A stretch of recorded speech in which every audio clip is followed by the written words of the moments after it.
Sylhet test জিততে বাংলাদেশের চাই 10 উইকেট আর পাকিস্তানের দরকার 437 রান। মুশফিকুর রহিমের সেঞ্চুরিতে এখন সফরকারীদের হোয়াইট ওয়াশের স্বপ্ন দেখছে টাইগাররা। দ্বিতীয় ইনিংসে 390 রান তোলে শান্ত বাহিনী।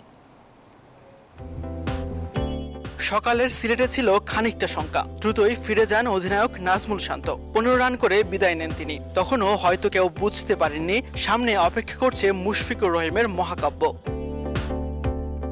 প্রথম ইনিংসের সেঞ্চুরিয়ান লিটন দাস আবারও খেলেন এক আত্মবিশ্বাসী ইনিংস। মুশফিককে সঙ্গ দিয়ে এগিয়ে নেন দলকে। 92 বলে 69 রান করে যখন ফিরেন বাংলাদেশের স্কোরবোর্ড তখন স্বস্তিতে। 5 উইকেটে 238 রান।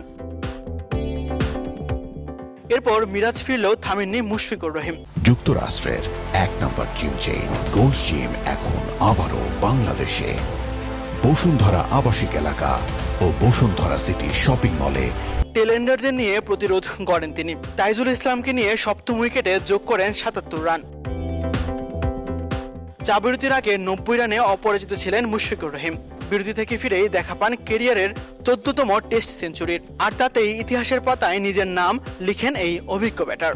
মুমিনুল হককে ছাড়িয়ে দেশের টেস্ট ইতিহাসের সর্বোচ্চ সেঞ্চুরির মালিক এখন শুধুই মুশফিকুর রহিম।